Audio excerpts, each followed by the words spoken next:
ili mtu apate kupewa haki zake na mahitaji yake kutoka kwa Mungu.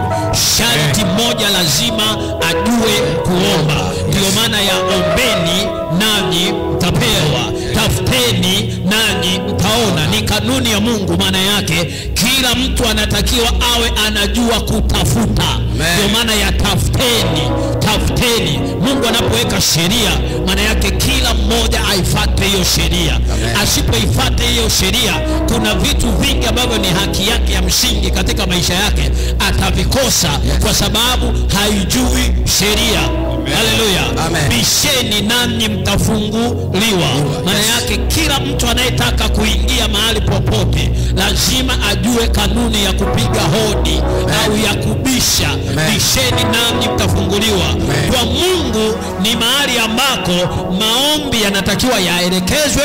Ni mahali ambako wanadamu wanatakiwa kumtafute Mungu. Ndio maana ya mtafuteni Bwana maadamu anapatikana. Haleluya. Maana yake lazima kila mmoja ajue namna ya kumtafuta Mungu katika maisha yake maadamu Mungu anapatikana. Angalia, kanuni ya kwanza ni ya kuomba. Ombeni nanyi mtapewa. Maana yake asiyejua kuomba hawezi akapewa mahitaji yake. Haleluya. Kanuni ya pili, tafuteni nanyi mtaona. Maana yake lazima kila mmoja ajue namna ya kumtafuta Mungu katika maisha yake, au kutafuta anavyovitaka. Tafuteni maana yake kuna vitu vimepotea katika maisha ya watu, ndio maana ya wanavitafuta. Visingekuwa vimepotea, maana yake wasingevitafuta. Sasa Mungu anaposema tafuteni nanyi mtaona, maana yake kuna vitu vimepotea katika maisha ya wanadamu, na ni lazima mtu anayevihitaji ajue kuvitafuta. Ni sheria, ni kanuni ya Mungu kwamba unaona kuna kitu gani umekikosa katika maisha yako, na unajua kabisa kilitakiwa kiwepo katika maisha yako, na unajua kabisa ni haki yako katika maisha yako, lakini hakipo. Au kilikuwepo lakini kikatoweka, kimepotea. Kwa hiyo lazima ujue kanuni ya kutafuta. Unatafuta kile ulichokipoteza. Kama unaona hakuna ulichokipoteza kwenye maisha yako, maana yake hauna sababu ya kutafuta. Lakini kama unajua kuna kitu kimepotea kwenye maisha yako na kilikuwa ni cha kwako na ni haki yako, maana yake una kila sababu ya kuanza kukitafuta. Kwa maana ya tafuteni nanyi mtaona. Na kila mahali unakotaka kuingia lazima ujue sheria au kanuni ya kubisha hodi. Bisheni. Haleluya. Amen. Bisheni. Maana yake unataka kuingia mahali popote lazima ujue sheria na kanuni za mahali pale. Ukitaka kuingia mahali popote ambapo sio kwako lazima ubishe hodi, au huna mamlaka katika ule mlango lazima ubishe hodi. Lazima uwe unajua kanuni za kuingia mahali pale. Lazima nigonge hodi jamani. Haleluya. Kwa katika ulimwengu wa roho, Yesu anasema, neno la Yesu linasema bisheni nanyi mtafunguliwa. Bisheni nanyi mtaingia. Katika ibada lazima hivyo vitu vitatu vijue na ni vya muhimu katika maisha yako. Ombeni nanyi mtapewa, tafuteni nanyi mtaona, bisheni nanyi mtafunguliwa. Kuna maeneo mengi sana malango katika ulimwengu wa roho yamefungwa. Lazima tuwe tunazijua sheria za kubisha hodi ili tufunguliwe, tuingie tena, tuende tena, tupokelewe tena, tukaketi tena, tukatawale tena, tukamiliki tena, tukajulikane tena.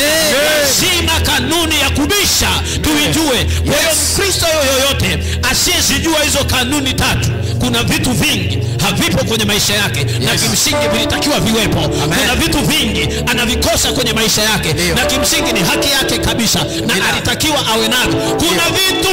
Kuna vitu anavimisi lakini kimsingi vilikuwa ni vya kwake, hakutakiwa kuvimisi, lakini pia hajui sheria. Mungu ni Mungu wa sheria.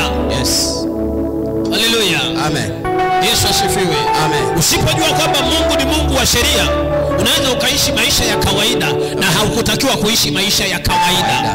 Unaweza ukaishi maisha as if wewe ni mdogo na ulitakiwa kuwa mkubwa. Amen. Unaweza kuishi kama maskini na ulitakiwa kuwa tajiri. Amen. Unaweza ukaishi kama mtu wa chini na ulitakiwa kuwa mtu wa juu.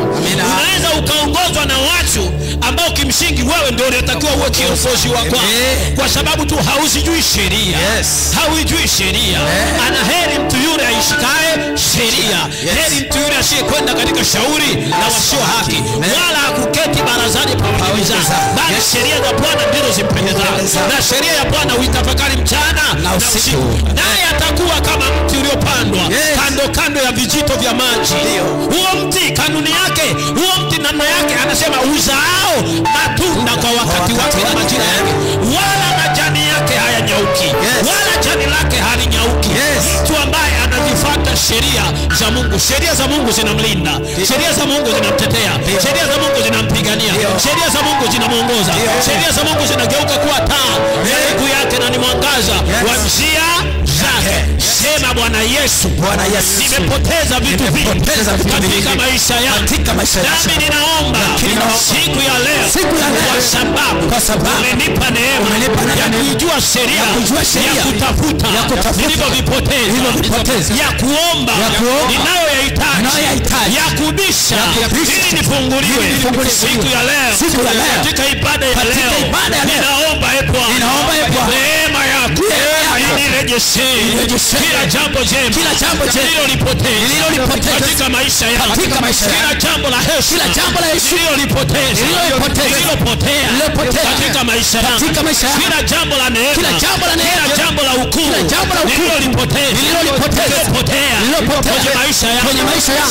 Bwana, ninaomba neema yako inirejeshe.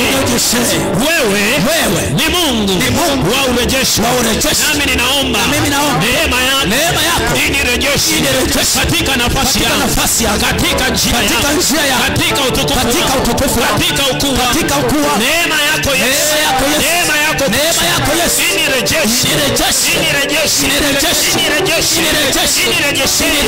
heshima yangu, inirejeshe ndoa yangu iliyopotea, amani katika ndoa yangu, furaha katika ndoa yangu, na familia yangu, furaha iliyopotea, irejesha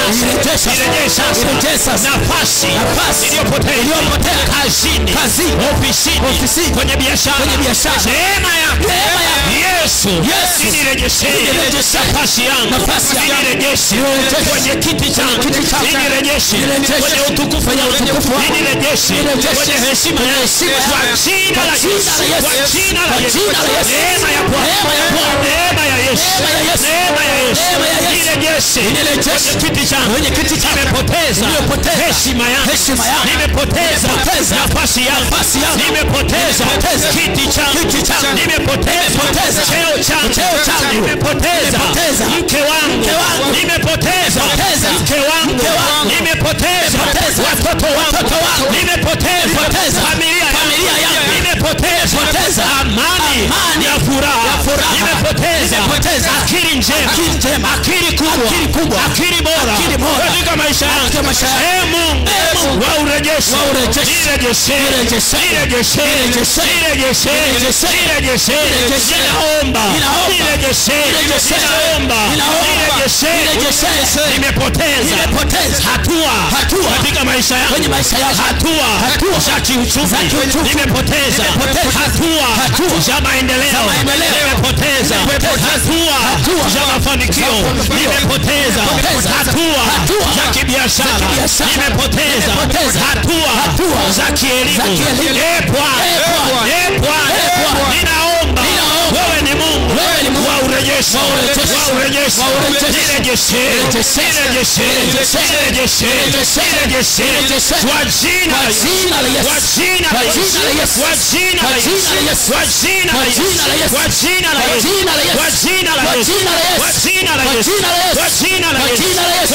la Yesu. Kila jambo jema lililopotea kwenye maisha yangu, ninaliita patikana sasa, patikana. Kila jambo jema, kila jambo la utukufu, la heshima, la ukuu lililopotea, lililotoweka kwenye maisha yangu, patikana sasa.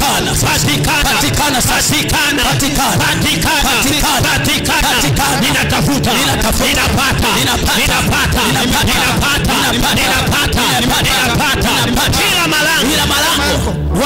walioyafunga ili nisiingie kila mahali palipofungwa ili nisiingie nabisha hodi kwa mamlaka ya Kristo nabisha hodi kwa mamlaka ya Kristo kwa jina la Yesu kama ilivyoandikwa bisheni nanyi mtafunguliwa nami ninabisha mahali pale penye utukufu penye heshima penye ukuu penye neema penye kibali penye ukuu penye mema penye maziwa penye asali ninabisha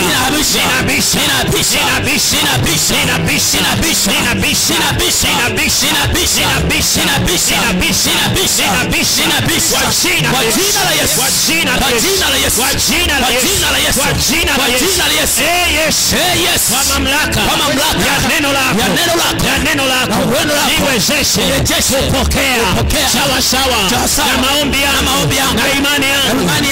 Yesu niwezeshe kupata ninachokitafuta katika ibada hii. Afya ipatikane, maisha yapatikane, pesa zipatikane, neema ipatikane, imani katika Kristo ipatikane, ukuu uliooneka kwenye maisha yangu, ukuu ulioondoka kwenye maisha yangu upatikane sasa. Nuru ilioondoka kwenye maisha yangu ipatikane sasa. Ireje sasa. Heshima iliyopotea iliyotoweka kwenye maisha yangu iliyopotea ireje sasa. Maisha ya furaha, maisha ya amani, maisha ya utele yaliyopotea kwenye maisha yangu yareje sasa.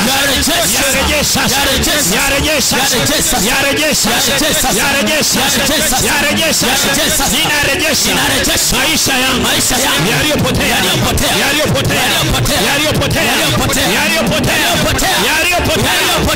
maisha yangu rejea sasa.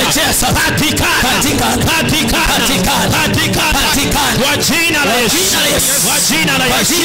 Asante Bwana, asante Yesu kwa kuwa imekuwa. Hebu mshukuru Mungu sasa kwa dakika 2-3. Nenda mbele za Bwana, mshukuru Mungu. Shukuru Mungu juu ya maombi tuliyoomba. Unachokiona kimefanyika ndani yako, mshukuru Mungu mtakatifu. Bwana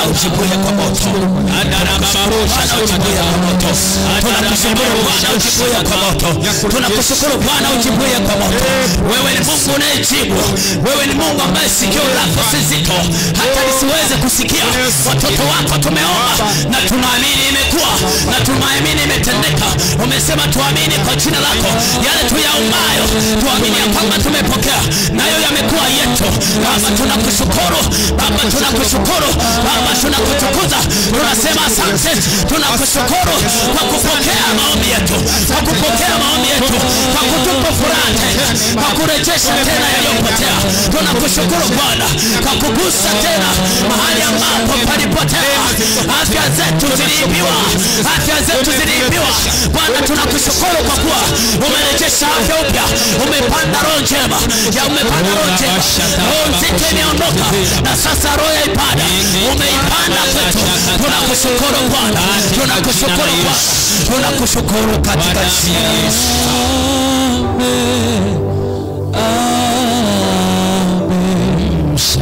Msalaba ndio asili ya mema, nitatoa mzigo wako. Nina uzima, furaha daima.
madhabahu hii mahali hapa katika jiji hili la Dar es Salaam katika eneo hili la Kibamba Gogoni. Bwana tunakushukuru. Wewe ni Mungu unayeweza kuzaa, unayeweza kulea, unayeweza kukuza.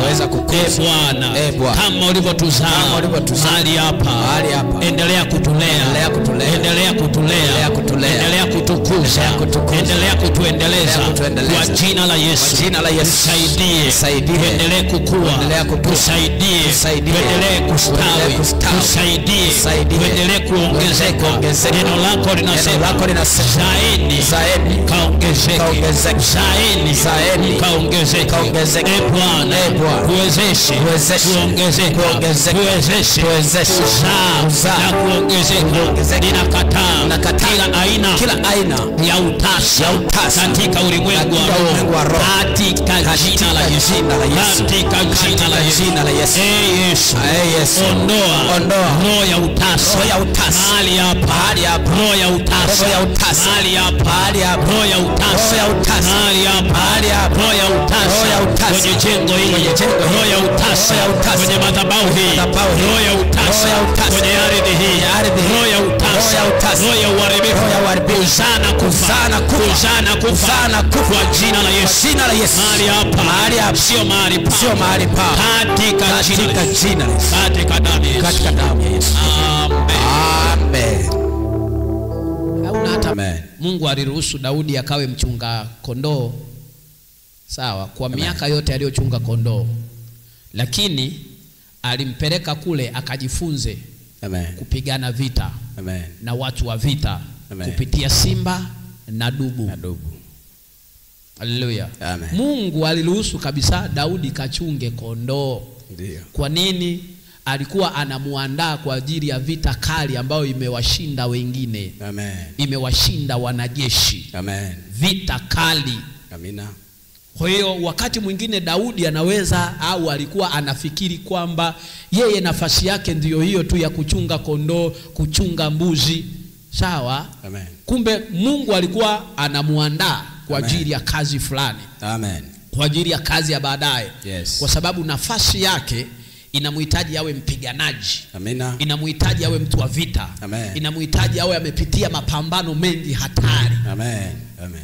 Mapambano mengi hatari. Nini? Nafasi yake. Kwa hiyo akapitia pambano la kwanza. Yuko peke yake na dubu. Dubu anataka kula wanakondoo, kulalua wanakondoo. Kaona usintanie dubu. Kapambana naye akaua dubu. Siku nyingine tena Mungu akaamuru simba aende. Simba ameenda anataka kula wanakondoo. Daudi akasema, wewe usinitanie hapa, hakiliki kitu. Kapambana na simba kwa tekniki na mbinu alizokuwa nazo. Kaua simba.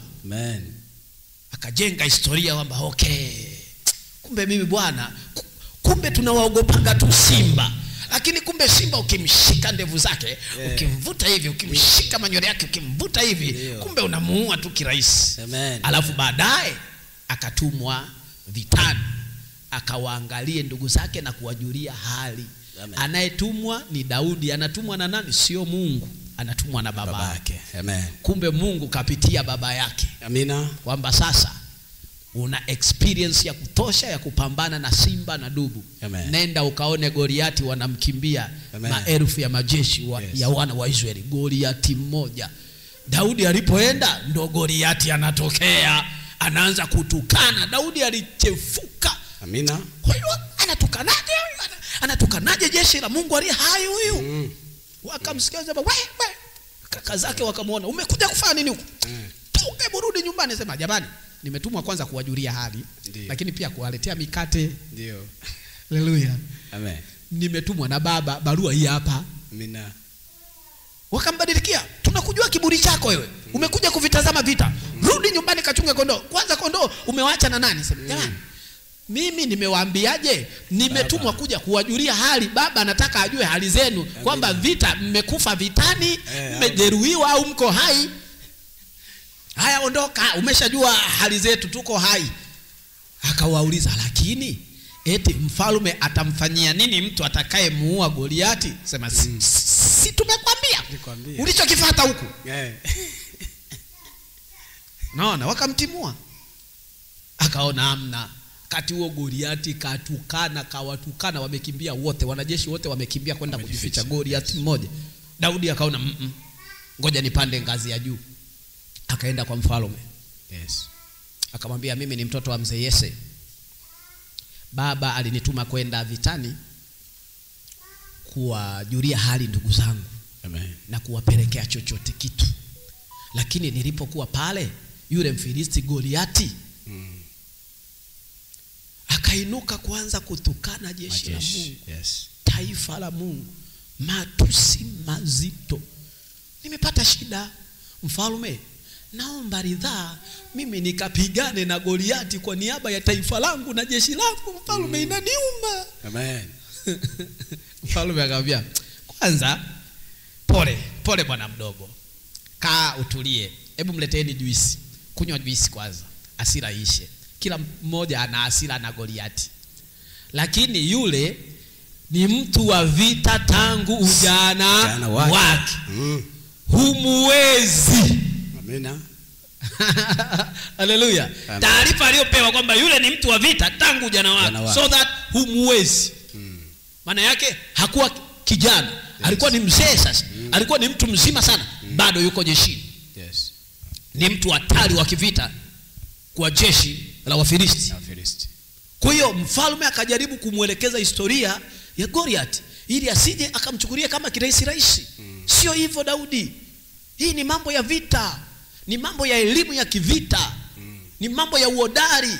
Wanahitaji watu waliokaa jeshini, waliosomea mambo ya kivita, waliopigana vita, wanaojua vizuri.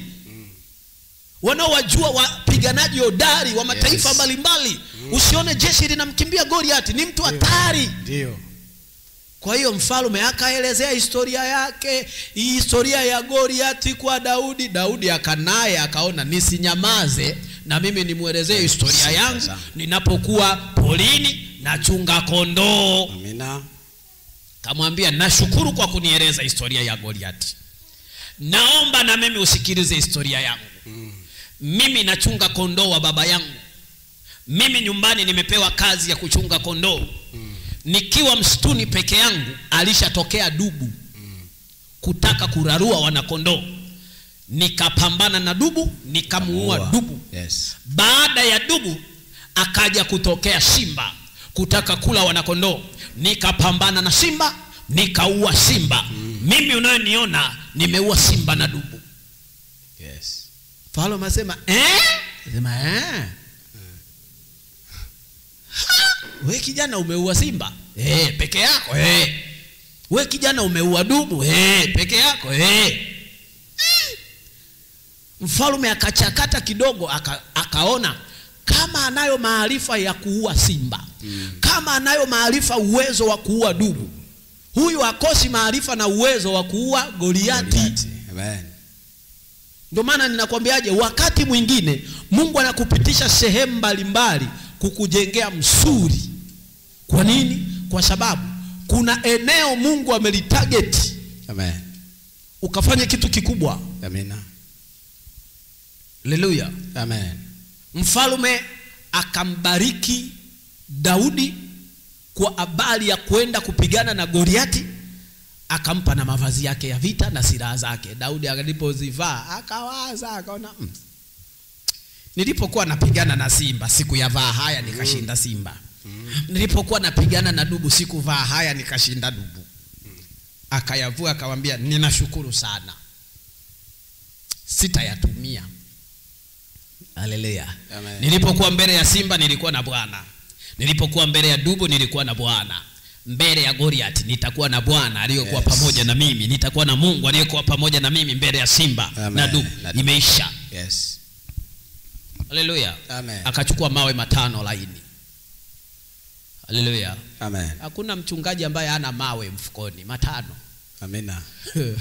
Haleluya. Amen. Ndo silaha. Amina. Likikukosa la kwanza, la pili utasema nalo. Amina. Likikukosa la pili utasema na la tatu mpaka matano yaishe sijakupata hata moja. Haiwezekani. Amen. Haiwezekani. Haleluya. Amen. Na alirusha moja tu likaleta matokeo yote. Yes. Haleluya. Amen. Moja tu. Yule Mfilisti alipomuona Daudi alicheka kwanza. Sema, hivi nyinyi jeshi la Israeli mmekosa mpiganaji mniletee mimi katoto tena kazuri chekundu. Mmekosa mpiganaji. Daudi kimoyo moyo anamwambia Goliati, wewe ulikuwa unaomba mpiganaji hodari wa jeshi la Israeli atokeze apigane na wewe. Atakaye shindwa wanakuwa mateka. Nimetokea unaanza kuuliza mmeniletea mtoto. Wewe unahitaji mpiganaji? Haleluya. Amen. Wewe unahitaji mpiganaji? Yes. Si ndio mimi? Wewe umehitaji mpiganaji? Amen. Ni mtoto mchanga, ni mtoto mdogo, ni mtu mzima, ni kibabu. Wewe unahitaji mpiganaji? Jeshi limetoa mpiganaji. Goliati akamwambia, njoo hapa. Leo nakata kichwa chako na mwili wako ninawapa ndege wa angani. Daudi alipoambiwa njoo hapa, naye alianza kwenda. Unajua hakuna kitu kibaya kama eti mnapigana na mtu anakuambia njoo nikumalize, alafu unaenda ukamalizwe. Unamuogopa, yani utakachokifanya atakuogopa na atakukimbia na atapata wasiwasi. Kwa nini? Njoo nikuue, anakuja unaona hiki kitoto kinanielewa kweli? Hiki kitoto mbona kijasiri hiki kitoto hiki? Nimekiambia njoo nikuue, kinakuja. Haleluya. Maana yake ule ujasiri wa Daudi ulimfanya mpaka Goliati amuogope. Njoo nitakata kichwa chako na mwili wako na wapa ndege wa angani sasa hivi. Akaenda. Haleluya. Akaenda.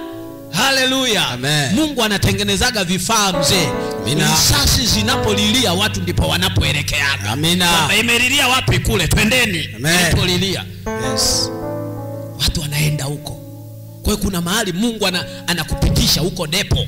Amen. Anakupitisha kwenye maisha magumu huko depo. Amen. Anakupitisha kwenye shida na dhiki huko depo. Amen. Kwa nini? Kazi yako sio ndogo. Amen. Kuna Goliati yuko mbele. Amen. Kila mtu amemkimbia. Amen. Haleluya. Kwa Mungu anakupitisha kule, anataka kule kukupe experience fulani, uwezo fulani. Kutana na wachawi wa kule na wanga wa kule na watu wa kule, vichwa ngumu wa kule, kutana nao, pambana nao miaka na miaka. Alafu anakuja kukutoa kule, anakupeleka kwa wachawi wengine tena, wanga wengine, watu wengine tena. Amen. Kule pia kakutane na vichwa vingine vigumu kweli kweli. Hadi unaona nani? Kwa hiyo umefuzu kule. Za Mungu ndo anakupeleka Dar es Salaam. Anasema sasa Dar es Salaam ina watu wa kila aina. Dar es Salaam inakusanya takataka za kila aina. Watu wa mikoa yote, mijini, vijijini wako Dar es Salaam. Kwa hiyo uliokutana nao, aina ya watu uliokutana nao kule wapo Dar es Salaam. Uliokutana nao kule wapo Dar. Uliokutana nao kule wapo Dar. Uliokutana nao kule wapo Dar. Ndio anakuleta Dar. Nakutana na majitu kutoka Ukerewe huko mzee, vichwa mbovu. Unakutana na type za watu mbalimbali. Sasa ukishakuwa ulishapigana na simba, ulishapigana na dubu, ukikutana na Goliati unaogopa. Yes. Ndio uzuri wake. Amen. Ukishapitia changamoto nyingi, changamoto yoyote utakayokutana mbele yako uiogopi. Amen. Kwa nini? Changamoto imeshakuwa sehemu ya maisha yako na una mbinu za kupambana nazo na kuishinda ile changamoto. Amen. Yes. Wakati mwingine Mungu anatupitishaga sehemu mbalimbali ili kutujengea ujasiri. Amen. Anakujengea usugu, uwe mtu sugu, kwa sababu wewe umeratibiwa, umeandaliwa kwa ajili ya mambo sugu tu. Amen. Ndio maana Paulo anasema, najua kukosa chakula na najua kushiba. Hivyo vyote najua. Yani njaa naijua vizuri. Dio. Na kushiba na kujua vizuri. Ndio. Hivyo vyote navijua. Ushakuwa wahi kukutana na mtu wa namna hiyo? Ukisema nimeshiba anaelewa sana, maana yeye sio kushiba, amewahi na kuvimbiwa kabisa.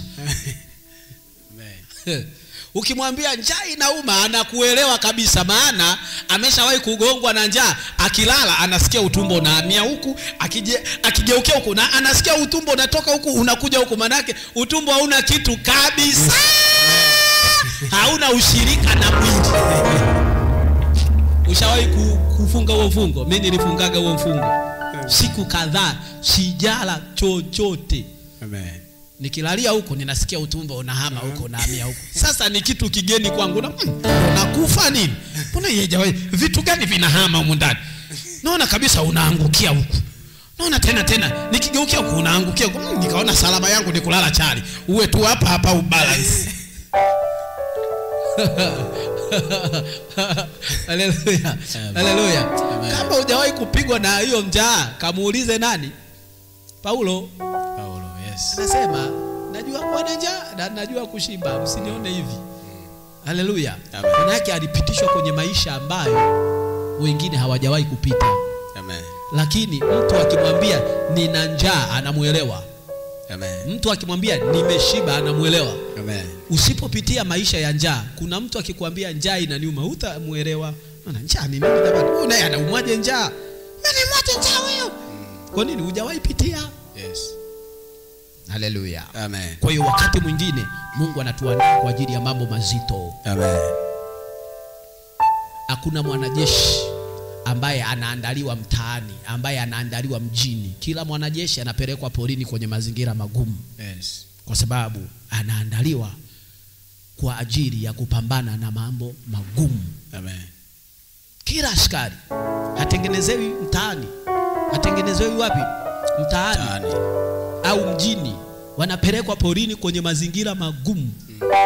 Kwa nini? Wanaandaliwa kwa ajili ya mambo magumu tu. Ndio maana wanapelekwa kule. Amen. Anatolewa moyo wa kawaida, anawekewa moyo wa uaskari. Amen. Anatolewa hali ya kawaida, kulifikiri jambo kawaida, kulichukulia jambo kawaida, anawekewa hali ya tofauti. Yes. Anatolewa akili ya kawaida, ufahamu wa kawaida, anapewa mwingine. Amen. Kuna elimu anaenda kutolewa kule na kuna elimu anaenda kupewa. Amen. Kwa hiyo akija ni mwanadamu mwenzako, lakini mawazo, fikra na uwezo hamfanani. Amen. Uvumilivu, ustahimilivu wa mambo hamfanani. Amen. Kwa sababu yeye katengenezwa, mwili wake umetengenezwa kwa ajili ya mambo magumu tu. Yes.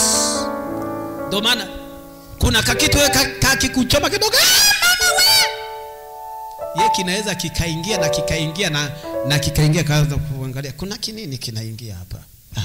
Kumbe msumari kuchomwa. Sio msumari huu. Raia mwenzangu wa kawaida sasa ukikugusa tu. Kwa nini? Yeye mwili wake umetengenezwa kwa ajili ya kustahimili maumivu na mambo magumu. Yes. Babu zetu, naomba tuhamie huku watu wa Mungu. Babu zetu walikuwaga hawana viatu. Amen. Walikuwa wanatembea peku. Miaka na miaka. Amen. Haleluya. Amen. Mazingira magumu ambayo nyayo za miguu yao zilikuwa zinapitia. Maana yake soli yangu ya kiatu haina tofauti na nyayo ya babu yangu. Yes. Amen.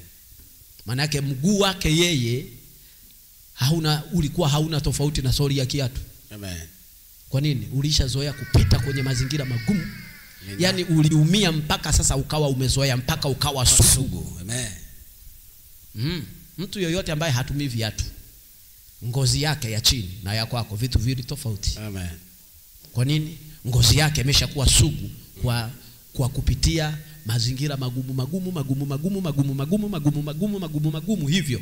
Amen. Kwa hiyo anaweza akachomwa na msumari hata asisikie, akaongozana nao kilomita kadhaa. Amen. Chomwa wewe, utembei. Utembei mtu wa Mungu ukichomwa wewe. Sahi. Kwa nini? Ndivyo ambavyo watu wanatengenezwa. Amen. Kuna wengine wanatengenezwa kwa ajili ya mambo magumu tu, ili mili iwe ina uwezo wa kustahimili mambo magumu. Amen. Kuna wengine wametengenezwa watu mambo mepesi. Wanakaa tu kwenye mazingira mepesi. Yesu asifiwe. Amen. Anaishi wapi kijijini na anaishi mjini, miili yao ni vitu viwili tofauti. Amen. Vitu viwili tofauti. Wewe unalalia godoro juu kente mwenzako analalia ngozi. Akikunasa kibao yule unaenda kushonwa. Haleluya. Au mkigongana naye bumping unalaluka mbona.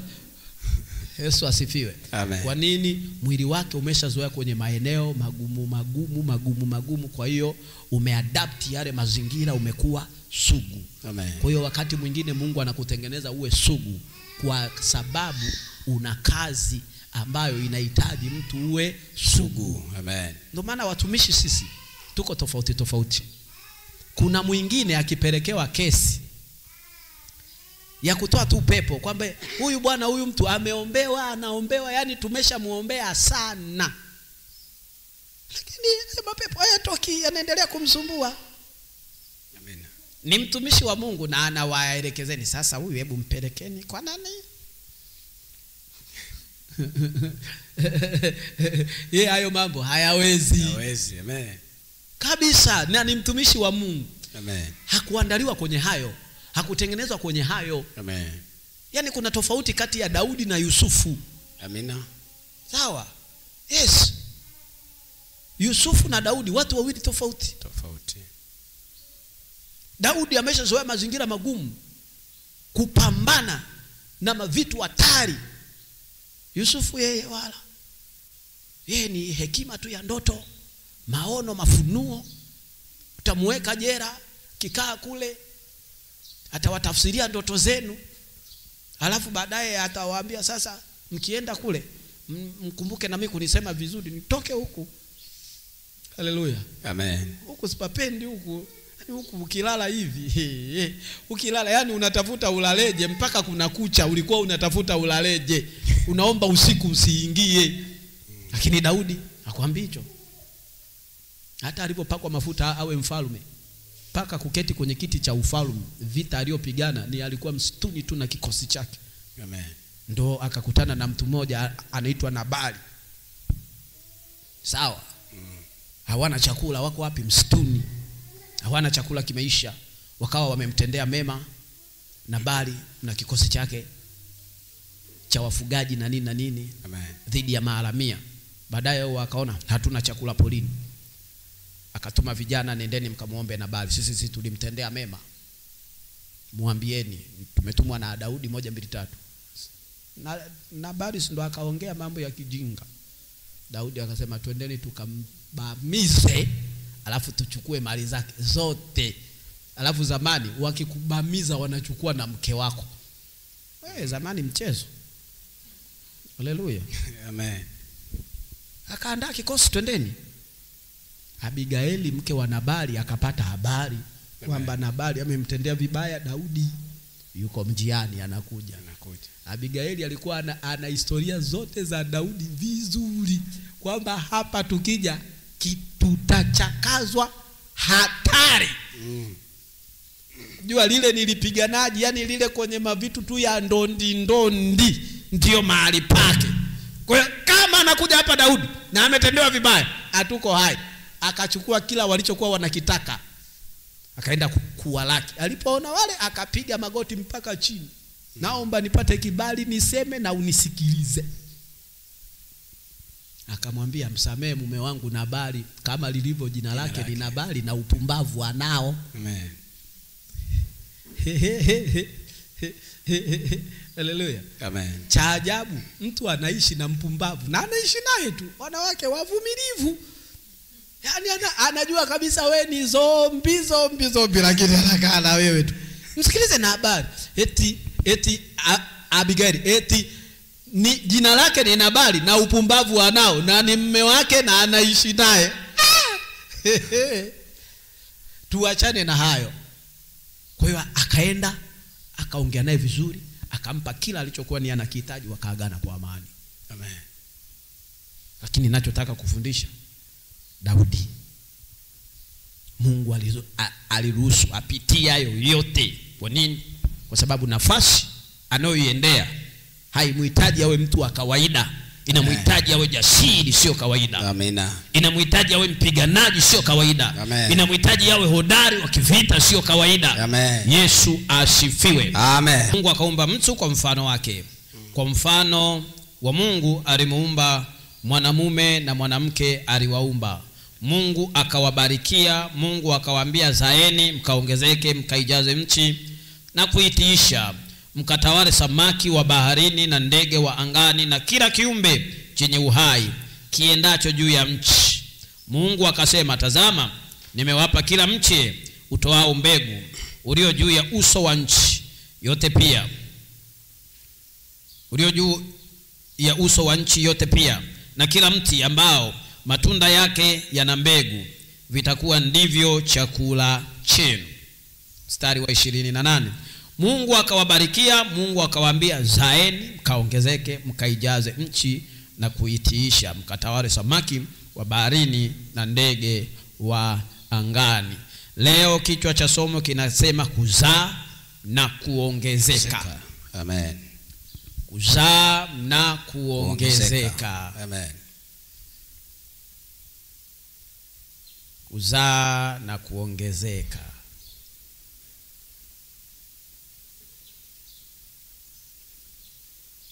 Kuzaa na kuongezeka. Mwanzo 1:28.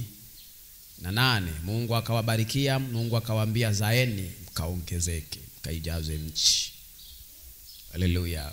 Amen. Lakini zaeni mkaongezeke unaweza ukaipata kwenye Mwanzo 1:22. Mungu akavibarikia akasema, zaeni mkaongezeke, mkaijaze, mkayajaze maji ya baharini na ndege na wazidi katika nchi. Kuzaa na kuongezeka. Kimsingi kuzaa na kuongezeka ni kanuni ambayo Mungu aliiweka. Amen. Biblia inasema Mungu aliumba mwanamume na mwanamke. Amen. Aliwaumba watu wawili peke yao. Amen. Lakini ndani ya watu wawili alikusudia awe na mamilioni ya watu. Amina. Kila kitu ambacho Mungu alikifanya au alikiumba akiwa na malengo au na makusudi. Amen. Anaumba vitu viwili tu. Kupitia hivyo vitu viwili anategemea maelfu ya vitu au mamilioni ya vitu.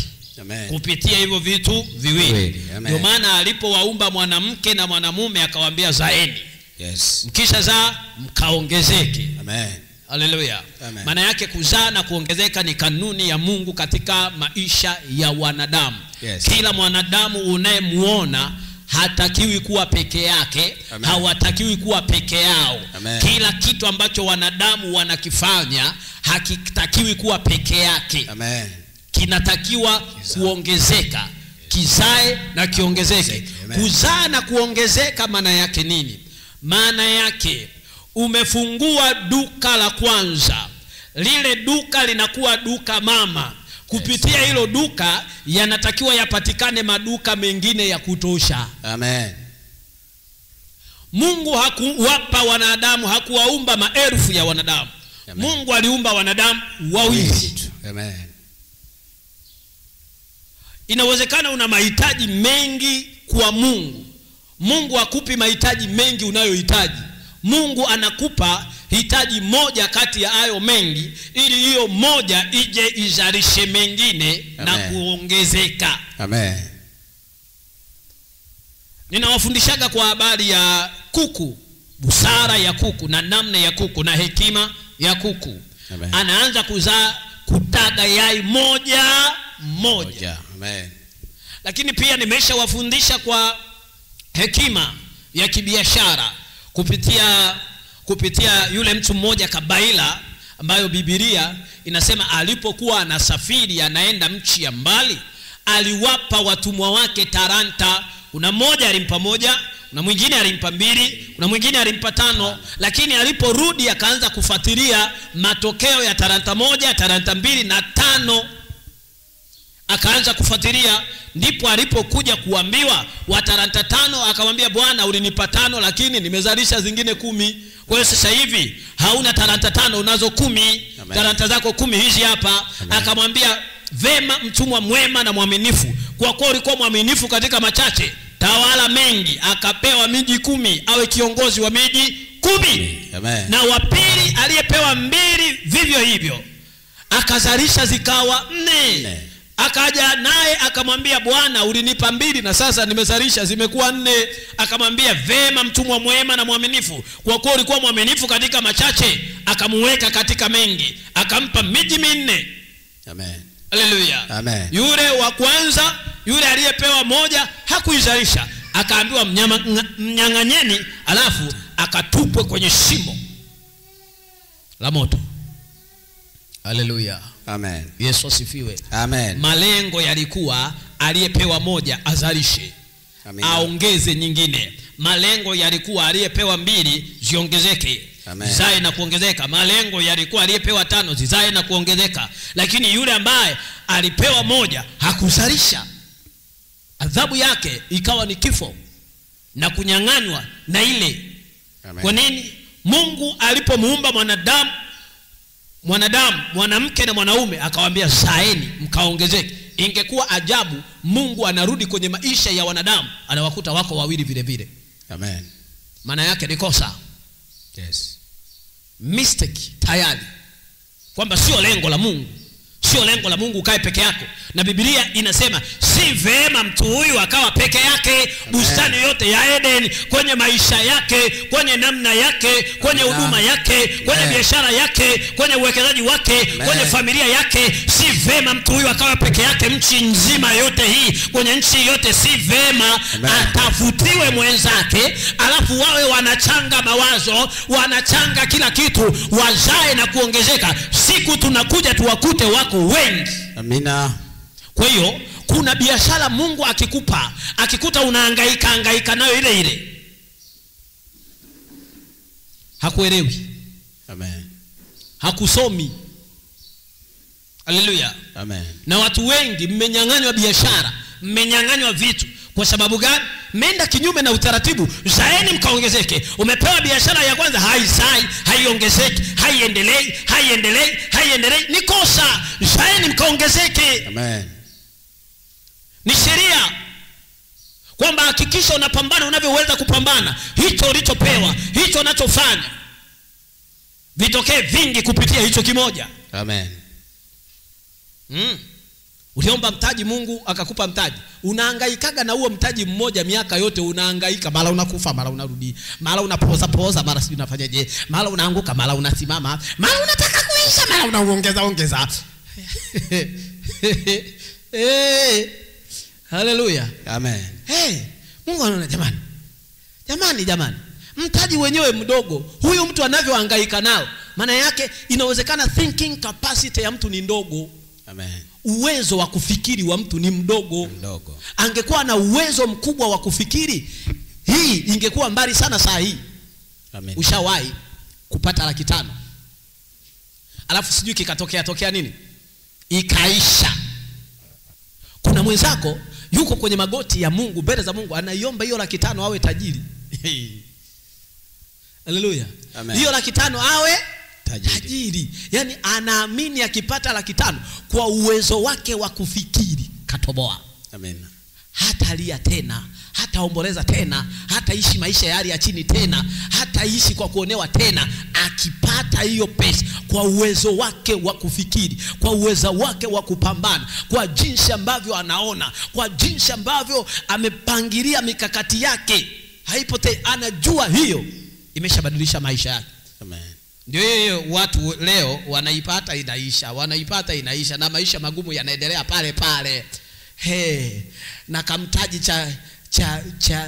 cha sukuma maisha yani tu unayapushi tu, yani unaenda nayo tu, yani unaenda nayo kamtaji cha sukuma maisha. Si unajua kuna mboga inaitwa sukuma wiki alafu kuna nyingine sukuma nini, kama sio wiki, siku Kwa hiyo ingine inasukuma mwezi. Kuna miezi ile ya kwanza ile. Kuna mboga za sukuma mwezi zinatumikaga mwezi wa kwanza.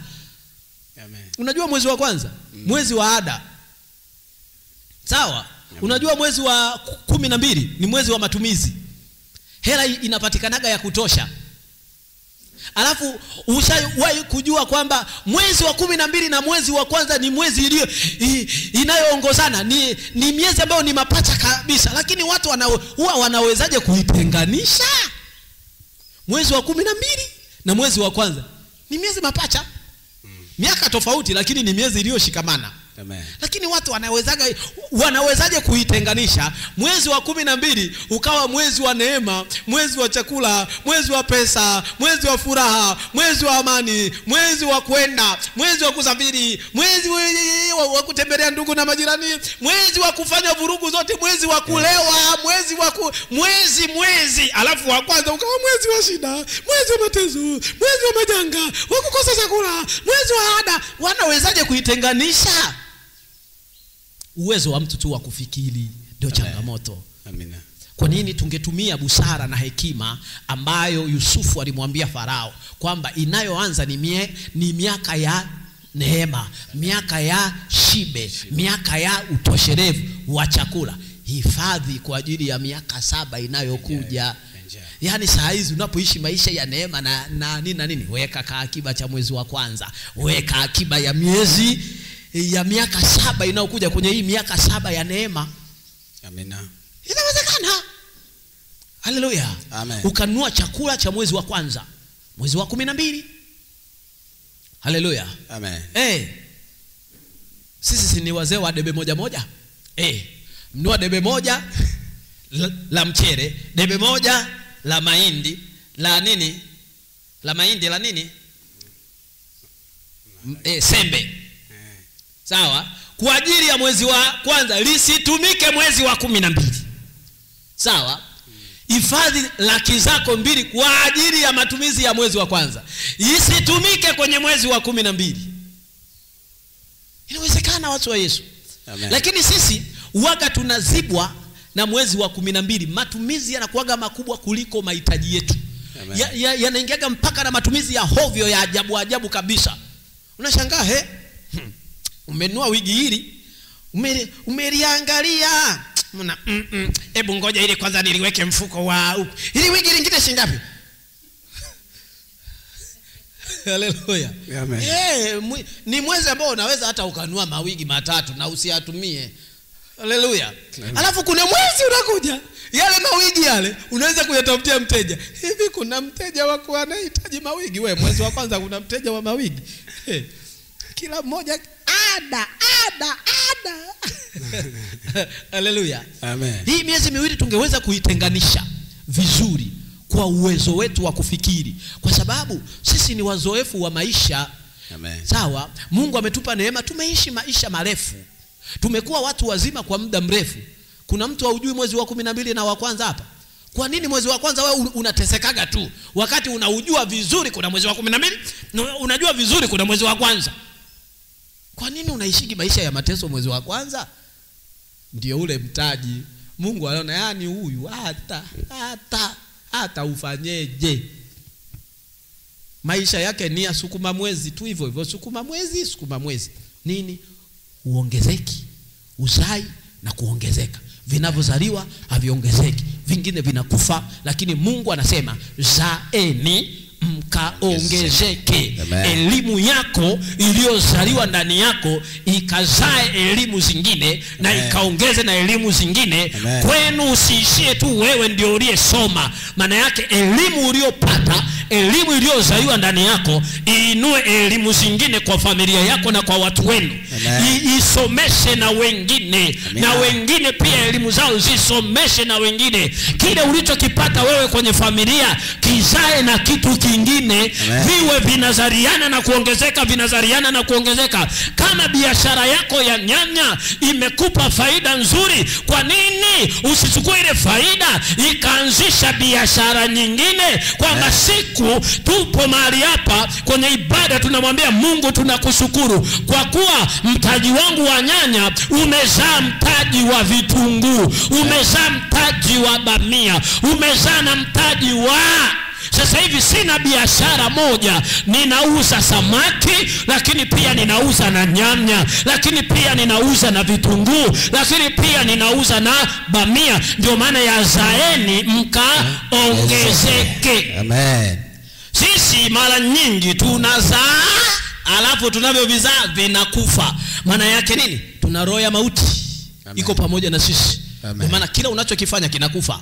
Hakina maisha, hakina masafa marefu, kinakufa. Na wakati mwingine ukiwa unapitia hayo mazingira, Mungu anakuletea ndoto kwamba kuna mnyama anazaa au kuna kitu kinazaliwa, lakini kikishazaliwa hakina maisha, kinakufa. Amen. Shawaota hiyo ndoto? Kwamba unaota kuna mtu anajifungua, lakini akishajifungua mtoto kafa. Au kuna mnyama anajifungua, akishajifungua mtoto kafa. Au ni wewe unajifungua, lakini ukishajifungua mtoto kafa. Sio mjamzito, una mpango kabisa na ujauzito, una mpango kabisa na kuendelea kuzaa, una mpango, watoto wenyewe ulionao wanakuchosha, ni pasua kichwa, una huo mpango, lakini unaota ndoto uko mjamzito, unazaa, ukishajifungua mtoto kafa. Mungu anajaribu kukuambia nini, mtu wa Mungu? Kwamba kuna vitu vinazaliwa kwenye maisha yako, lakini vikishazaliwa vinakufa. Amen. Biblia inasema zaeni mkaongezeke. Maana yake visife. Yes. Lakini kwa nini vinakufa? Maana yake kuna roho ya kifo. Amen. Kuna roho ambayo inaua vitu vyako. Amen. Ndio maana unakuwa na bustani ile miaka yote, kiwango kile cha bustani miaka yote, bustani haziongezeki, hiyo biashara haiongezeki, hiyo biashara haiendi. Lakini Biblia inasema zaini mkaongezeke. Amen. Maana yake usilime shamba lile, ekari zile miaka yote. Kama kweli wewe unatembea kwenye neema ya Mungu na unapambana juu ya neema ya Mungu, utakiwa kuwa vile pale yule. Yes. Haleluya. Amen. Ulianza na nusu eka. Baada ya muda, baada ya mwaka, wewe sio wa nusu eka tena. Amen. Unaongeza tena nusu eka nyingine, unakuwa na heka moja. Haleluya. Yesu akija kukutembelea juu ya nusu eka aliyekupa, atakwambia vema mtumwa mwema, ulikuwa mwaminifu katika machache, chukua heka nyingine. Amen. Nakupa heka. Nunua hiyo heka ya jirani yako, anasuasua tu yupo. Kamwambie unaitaka hiyo. Linakuja wazo ndani yako, sio jirani, mbona anakuja kulima, mara alimi, mara analima. Hebu ngoja nikajaribu kumwambia, bwana vipi pale, naweza nikapaendeleza. Anakwambia fadhali kwanza umekuja, mimi yani pale palishaga nishinda, wewe kama una hela dipe. Sema bei gani? Mwambia unatafuta hivi. Unashangaa mambo yameenda. Ni wazo. Mungu anasema na watu kupitia mawazo. Mungu anakuletea wazo ndani. Wazo linakuwa lina nguvu, na Mungu analipushi lile wazo kwamba tekeleza ile wazo, nenda ukaongee naye, nenda ukamwambie. Hilo eneo anakupa. Kwa nini? Mungu ni Mungu anayechunguza mioyo, mawazo ya watu yanawaza nini saa hiyo. Mungu anajua wewe umeshindwa wakati sisi tunakuona hujashindwa. Mungu anajua kabisa umeshindwa. Mungu anajua kabisa yule pale anaondoka, sisi tunaona kabisa upo pale, lakini Mungu anatuambia anaondoka, wewe nenda, usitoke pale, anaondoka. Haleluya. Amen. Haleluya. Inawezekana kuna mahali umepanga, lakini ulipopanga kuna nyumba nyingine karibu yako hapo ipo nzuri, unaitamani ile, Mungu ungenipa hapa mahali. Haleluya. Yani pana utulivu, pana ulinzi, yani usalama upo, yani sio kama huko, yani Mungu ungenipa hapa. Mungu anaenda anaangalia moyo wa yule mtu, anaondoka sio muda mrefu. Mungu anakuletea ndoto, unaishi pale. Alafu uelewi. Amina. Uelewi. Haleluya. Kwamba Mungu ameshaona yule pale hana muda mrefu anaondoka. Kwa hiyo unaweza ukapapata. Maana yake kama ni kuomba, endelea kuomba. Amen. Sawa, lakini pia Mungu anakupa taarifa, unaishi pale. Amina. Utaenda pale. Amen. Lakini sasa Mambo ya rohoni wewe yalishaga kupiga chenga, yalikupiga ngwala kitambo, huyaelewi. Ana hii ndoto hii. Nimeota ndoto yani. Nimeota ndoto. Yani nimeota ndoto tunaishi pale. Sema wewe mnakatishana tamaa hapo wewe. Nimeota ndoto tunalima hapa. Mtu mwenyewe huyo. Haleluya. Nakatishana tamaa kwamba haiwezekani. Lakini Mungu ameshaona yule pale pamemshinda, yule pale amepachoka, yule moyo wake uko mahali pengine saa hii. Yule moyo wake unawaza mahali pengine. Mungu anakuja kukufunulia yaliyo ndani ya moyo wa mtu. Amen. Kwamba mwanangu, endelea hapa. Huyu anaondoka sio muda mrefu. Moyo wake umeshaondoka hapa. Mawazo yake hapa hayapo tena. Mawazo yake yako kule. Amen. Anaondoka hapa, endelea kupaombea. Akitoka umiliki wewe, akitoka utawale wewe, akitoka uwepo wewe. Endelea kupaombea mwanangu. Amen. Ndio taarifa Mungu anaziletaga. Haleluya. Amen. Vema mtumwa mwema, ulikuwa mwaminifu kwenye machache, chukua mengi. Amen. Yes. Nenda kwenye mengi. Amen. Haleluya. Amen. Yes. Ndicho anachokitaka Mungu, tuzae na kuongezeka. Usiwe yule yule, asikukute yule yule, asikukute vile vile. Mungu anataka akukute umebadilika, una mabadiliko makubwa, kuna hatua unazo. Ndio yule anasema, Bwana ulinipa talanta 2, nimezalisha zingine 2. Bwana ulinipa heka 2, ulinipa heka 1. Sasa hivi nimepambana, nina hekari nyingine 1, ninazo 2. Bwana ninakushukuru, umenipa neema. Mungu anasema, vema mtumwa mwema, nataka watu ambao wanazaa na kuongezeka, wanapambana, wasiishi maisha yale yale, wasiishi vile vile, wasiishi pale pale, wasiwe hivyo hivyo.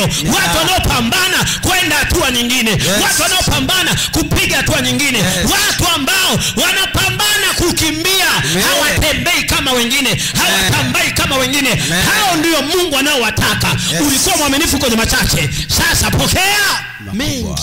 Amen. Ukiona kuna kitu ukikianzisha kinakufa, shughulikia roho ya mauti. Amen. Watumishi wengi wanaambatana na roho ya mauti. Amen. Mpaka kuna watumishi ni marafiki zangu. Kuna mmoja nilishamkataza, nilimwambia usifungue huduma tena. Kila mahali anakwenda kufungua huduma inakufa. Kila mahali anakwenda kufungua huduma inakufa. Kila mahali anakwenda kufungua huduma inakufa. Na nilimkataza miaka 3 iliyopita. Nilimwambia no, usifungue tena huduma.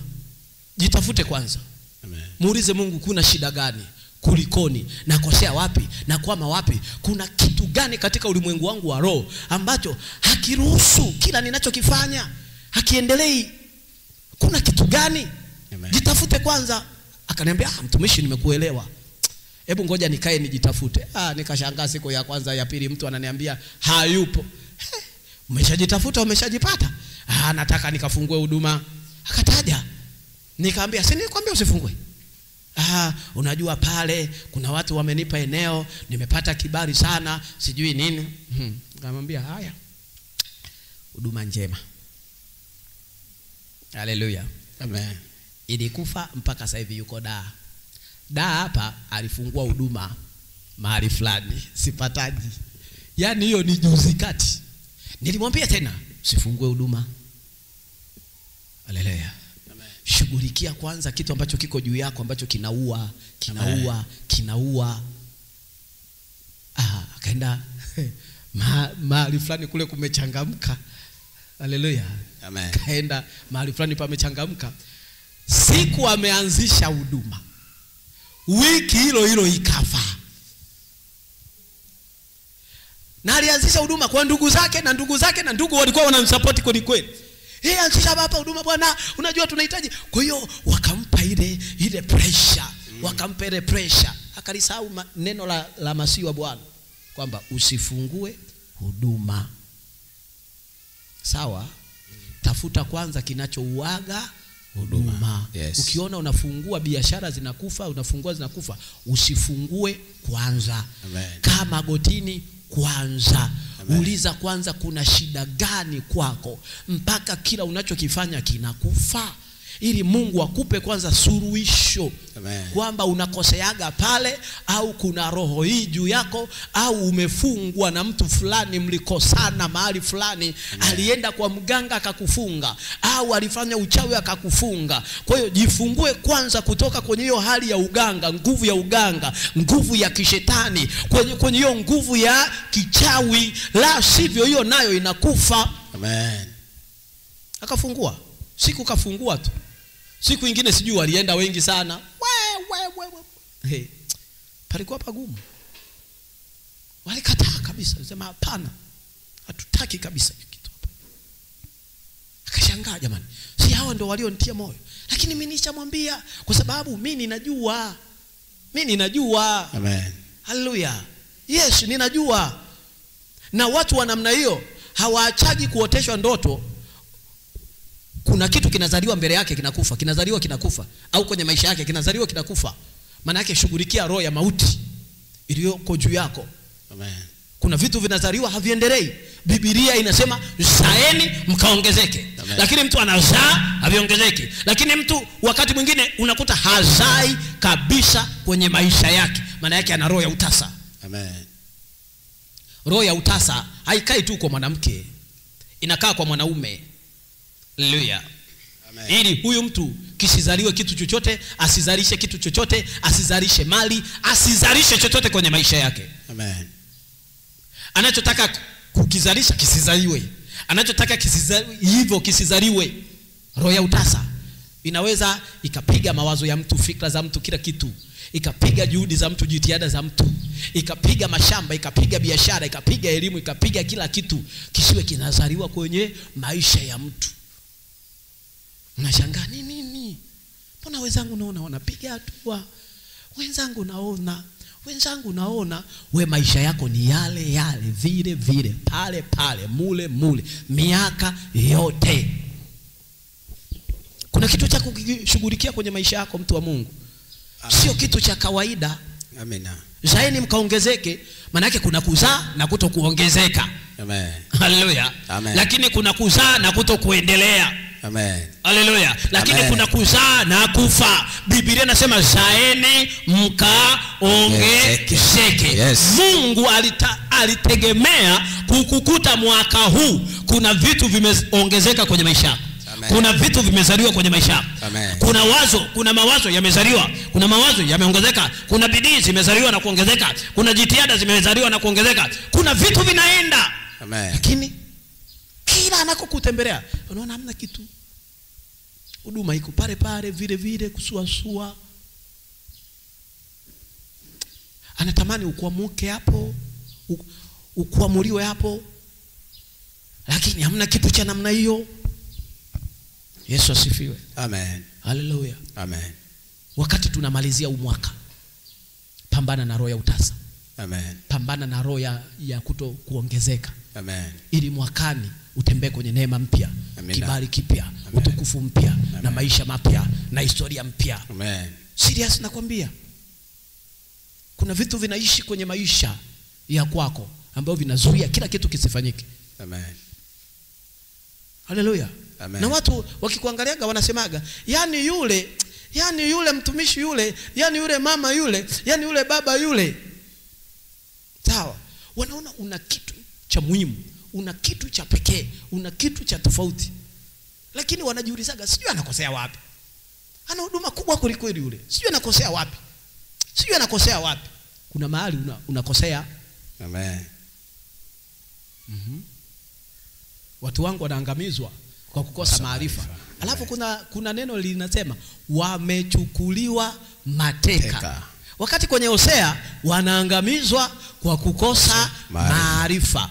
Lakini sasa kuna neno linasema wamechukuliwa mateka. Hawaangamizwi tena, ni mateka. Lakini kinachozungumziwa ni maarifa yale. Uwezo wao wa kufikiri uko mdogo. Hawana elimu ya Mungu ndani yao. Hawana uwezo wa mambo ya rohoni. Hawana maarifa ya namna gani anaweza wakamtumia Mungu akafanikiwa, kulitumia neno la Mungu akafanikiwa, kulitumia neno la Mungu akapiga hatua mpya ya kimaisha. Hawana uwezo, hawanayo maarifa. wana redio lakini wanashindwa kuiwasha, wana TV lakini wanashindwa kuiwasha kusikiliza taarifa ya habari. Maana yake ana Mungu lakini hawezi kumtumia Mungu aliye naye. Ana neno lakini hawezi kulitumia neno likamletea matokeo mazuri. Ana wokovu lakini hawezi kuutumia wokovu wake ukamletea matokeo mazuri. Hujawahi kukuta vijana wengi wamemaliza vyuo vikuu wako tu mtaani, wengine wanaendesha bodaboda? Maana yake nini? Hajaweza kuiconvert elimu yake ikawa pesa. Anaishi maisha wanaoishi watu wasio na elimu, vijana wasio na elimu, na yeye mwenye elimu anaishi maisha, anafanya kazi za vijana wasio na elimu. Amen. Nasema watu wangu hawana maarifa, watu wangu wanaangamizwa, watu wangu wamechukuliwa mateka. Ana elimu lakini hawezi akaibadilisha elimu yake ikawa pesa. Wakati mwingine kuna vijana hawataki shule. Kwa nini? Kwa sababu kuna wenye elimu, educated kabisa, wako mtaani, wanalia kama wao, wanaishi kama wao, wanaendesha bodaboda na wanafanya kazi za watu ambao hawana elimu. Kwa hiyo wakati mwingine elimu inapoteza thamani, inashuka value. Kwa nini? Kwa sababu ya matokeo ya wenye elimu wenyewe. Amen. Wakati mwingine watumishi wa Mungu, watu wengi wanatudisvalue. Kwa sababu gani? Matokeo ya watumishi wenyewe. Amen. Kwa hiyo kuna mwingine miaka fulani tulikuwa tukiambiwa uwe mtumishi, uwe mchungaji, hutaki. Kwa nini? Matokeo tuliyokuwa tunayaona kwa wachungaji. Unaona, ukiwa mchungaji ndio unapigwa na maisha kuliko binadamu mwingine yoyote yule. Sasa nani anataka kuwa mchungaji? Haleluya. Unaona kabisa wachungaji yani bila sadaka maisha hayaendi. Na waumini wenye sadaka hawatoi. Na wakitoa yani wameombwa. Baba mchungaji hatukwenda kumuona, lakini tulienda kwa hela chache. Jamani, baba mchungaji ana watoto, baba mchungaji ana tumbo kama ulilonalo wewe. Baba mchungaji ana mahitaji, lakini Mungu amemweka atuhudumie. Lakini zile sadaka tulizopeleka kwa baba mchungaji ni chache, haziwezi zikanunua chochote kile. Hebu watumishi wa Mungu, hebu Mungu atuguse. Wewe ukiasikia yoyote, ukiambiwa kuwa mchungaji, unakuwa mchungaji wewe? Kwa mtumishi wa Mungu sema wewe nikafumuliwe na maisha. Nini? Matokeo ya wachungaji yalikuwa yanatufanya tusione thamani ya kuwa mtumishi wa Mungu. Ni tofauti na sasa hivi. Mungu kawatembelea watumishi sio kawaida. Asilimia kubwa ya watumishi wana reflect vitu vizuri, wana reflect ukuu wa sasa hivi, ambao sasa hivi wengi wanatamani kuwa watumishi, natamani kuwa mtume, natamani kuwa nabii, natamani kuwa mwalimu, anatamani nini? Kuna kitu kizuri kimereflect kwenye maisha ya watumishi, ndio maana watu wengi wanapenda. Haleluya. Matokeo ndio ambayo yanapelekeaga au hicho kitu kuwa na thamani, kuonekana kina thamani au akina thamani. Yes. Matokeo ya ulokole ndo au yana udisivalue wokovu au yana uvalue wokovu. Amen. Kwa nini? Watu hawaoni, dunia haioni vitu vyema vinazaliwa kwenye maisha ya walokole. Hawaoni. Wanaona walokole ndio watu wa hali ya chini, wahitaji, waombaji, masikini. Haleluya. Amen. Haleluya. Kwa nini? Wokovu hauzai na kuongezeka. Wokovu hauzai kitu chema. Wokovu haubadilishi maisha ya watu. Wokovu hauinui watu. Wokovu hauna chochote kile. Kwa hiyo watu wanaona bora waende kwenye Freemason. Watu wanaona bora waende kwa waganga wa kienyeji. Ukienda kwa mganga wa kienyeji unapewa lishariti ligumu, ukilipiga lile lishariti tu kuna vitu vinaanza kwenda. Watu wanaona bora kule, lakini huko ambako ndiko tunaaminishwa kuna Mungu wa kweli hawaoni. Kwa hiyo wanamdisvalue nani? Kristo. Wanaudisvalue wokovu. Wanaidisvalue imani katika Kristo. Amen. Hawaoni matokeo. Hakuna kinachozaliwa. Wakristo hawaongezeki. Ndio wenye maisha ya machozi, vilio, misiba, omba. Hapa kanisa letu, hapa tunaomba utuchangie sadaka pale kanisa letu. Unajua pale kwenye huduma, Wakati mwingine tunafanya tu, lakini kwa kweli ukitafakari inaumiza. Amen.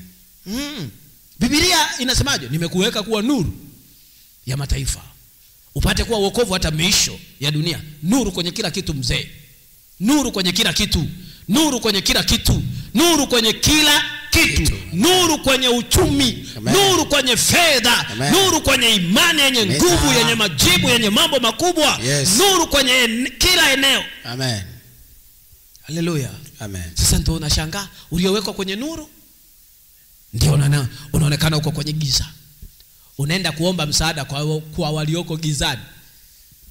Ushawahi kuona unaenda kuomba sadaka ya ujenzi wa kanisa kwa watu ambao hawajaokoka? Amen.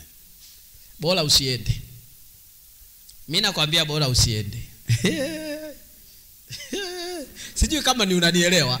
Bora usiende. Bora tu umwambie Mungu, tuko wangapi hapa? 1 2 3 4 5 6 7 8 9 10. Mungu, tuonekanie hapa hivi, we bariki sisi tufanye kazi yako. Amen. Kuliko kuenda kwa mtu ambaye hajaokoka, hata sio wa imani ya kwako, unamuomba mchango wa kanisa. Kuna wengine tu wanatoa kwa sababu tu wana imani kwamba aje bwana tu support. Unajua wao ndo wanahangaikaga na mambo ya Mungu. Yaani wanahangaikaga na mambo ya Mungu, lakini Mungu mwenyewe hawana. Lakini ndo wanahangaikaga. Kwa hiyo mtu tu labda amekuona yani umechoka, yani umevaa ndala na kwambia yani imepiga ile ta vumbi lote limehamia hapa. Sasa unajua ndala hazina heshima. Ukipiga ta na zingine zinarushiaga hapa. Wanakuona unavumbila hapa na la hapa. Unaona tu huyu tumpe hata buku hapa, akatoe hata vumbi alilonalo, maana ameyega huyu. Anatafuta nini? Kanisa kule mambo magumu. Mungu atoi hela, mambo magumu. Sawa. Mimi ninasema bora nisiende. Mimi nikipigia mtu simu nina changamoto kwenye huduma, najua ninayempigia simu. Yaani nina watu wangu tu 2 3. Nikitoka kwao siendi kwa mtu mwingine, kwa sababu sasa wanaweza wakakudisivalue wewe na Mungu wako. Amina. Bora tuwe tunaonanaga tu kila mtu kapendeza huko, ili wawe wanamheshimu Mungu. Amen. Haleluya. Amen. Kini ukishaenda ukieleza mambo yako yote piu, oho, sasa tulijua sisi ndio tutakuja kuomba msaada huko kwa Mungu. Sasa maana yake nini? Mungu kashindwa kujenga jengo lake mwenyewe, kanisa lake mwenyewe. Anataka sisi wa mataifa ndo tumjenge. Ataweza kutusaidia. Kuna vitu vingine you just make calculation. Hiyo tupiga tu hesabu. Wewe piga tu hesabu kwamba hawa ndo wanasema wana Mungu, ndio wameokoka. Sawa. Ndio wanatuaminisha Mungu anaweza. Ndio wanatuaminisha Mungu tajiri, ndio ana vitu vyote. Fedha ni mali zake na kila kitu. Lakini wanakuja kuomba eti sisi wa mataifa tukawajengee kanisa lao. Mungu wao hana hela. Nikishapiga tu hiyo hesabu na ilisha huo mpango, naona Bwana kama hutaki tujenge, haya ngoja tuendelee hivi kuliko Amen. Nini tutaenda kule, Mungu atakushusha thamani. Yes. Thamani yako Mungu itaporomoka. Wakati mwingine bora tupambane wenyewe. Amen. Kutengeneza thamani ya Mungu, na heshima ya Mungu. Yes. Ibaki pale pale. La sivyo tunaowaendea ni watu wa imani ya kwetu, wanajua changamoto tunazozipitia, wanajua changamoto ya watu wa Mungu na kazi ya Mungu, wanajua vizuri. Kwa hiyo inakuwa rahisi. Amina. Haleluya. Amen. Na mfano nitaka niutoe hapa. Ngoja niachane nao. Haleluya watu wa Yesu. Amen. Ni mfano tu wa imani nyingine ambao saa zingine wanatembeaga na fomu. Tunaomba mchango wa msikiti. Sasa mimi nichangie msikiti jamani, mimi ni wa msikitini. Swali la kwanza la kujiuliza moyoni, mimi ni wa msikitini? Mungu ambaye mimi sikubaliani naye, naambia tu nashukuru. Nashukuru. Sawa. Kwa kweli hata 1000 basi. Hata 1000, unajua bana mchango bana, hata 1000. Akikuona anaona kabisa huyu 1000 kutoa ashindwi, unamwambia tu nashukuru sana, siku nyingine. Haleluya. Kwa nini? Unashangaa. Maana tunaaminishwa vitu vingi sana kwenye hizi imani. Sasa Mungu tena hana hela tena. Haleluya. Kwa hiyo kuna vitu vinatokeaga, kuna vitu vina reflect kwenye maisha yetu, havi reflect kitu kizuri. Haleluya. Amen. Tunaonekana hatuzai na kuongezeka. Tunaonekana hatuendelei. Amen. Tunaonekana kuna mahali Mungu wetu hawezi kufanya. Kwa hiyo tunahitaji msaada. Amen. Unamkumbuka Dagoni? Yes. Walipopeleka sanduku la Bwana kwenye nyumba ya Dagoni. Dagoni.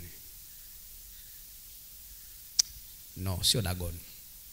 Mfano niliotaka ni utolee ni bwana nani? Bwana Gideon alipoenda kuvunja madhabahu ya Baali. Amen. Haleluya. Amen. Kuhani alikuwa baba yake. Walipoanza kupiga kelele kwamba amevunja madhabahu ya Dagoni, amevunja madhabahu ya Dagoni, kuhani akasemaje? Aliyevunjiwa madhabahu ni Dagoni. Dagoni kama ni Mungu na ajitetee mwenyewe. Sio sisi tumtetee. Kuhani alimaliza mchezo vizuri. Sawa? Sasa wewe ndo Dagoni. Nyamaza. Dagoni si ni Mungu. Apigane na nani? Na Gideon. Kama Gideon kaenda kumbamiza Dagoni, sawa? Maana yake Dagoni sio Mungu na hana nguvu.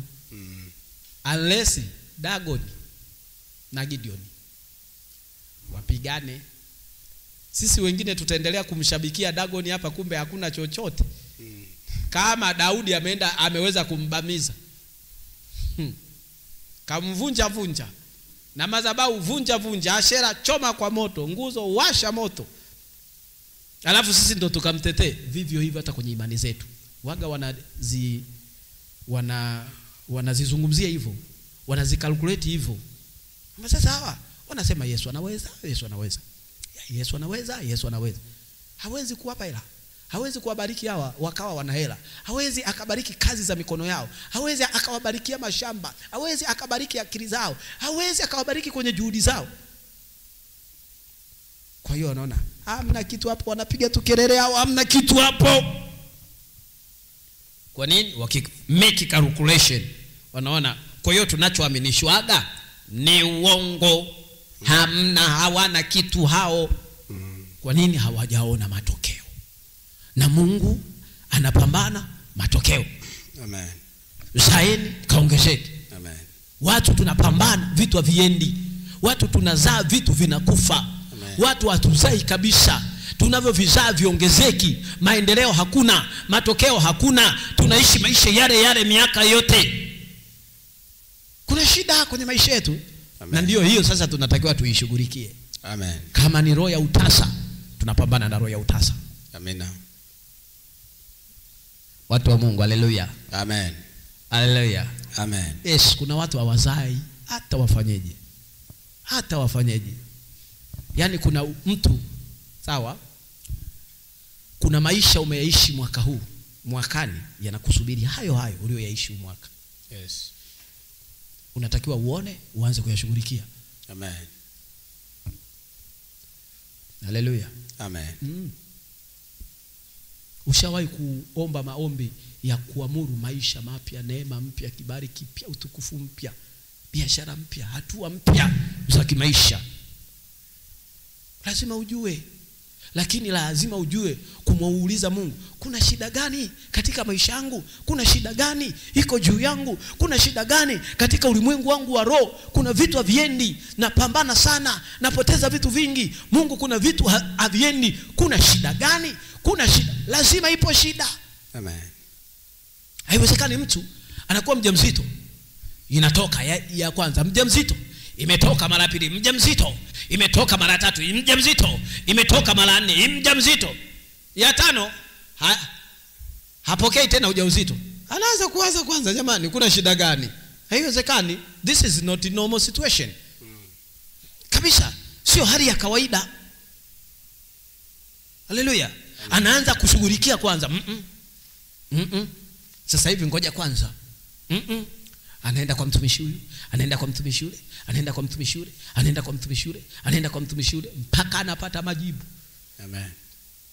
Akienda huyu anaona huyu alichoniambia huyu, hebu ngoja kuna mwingine nimesikia kule.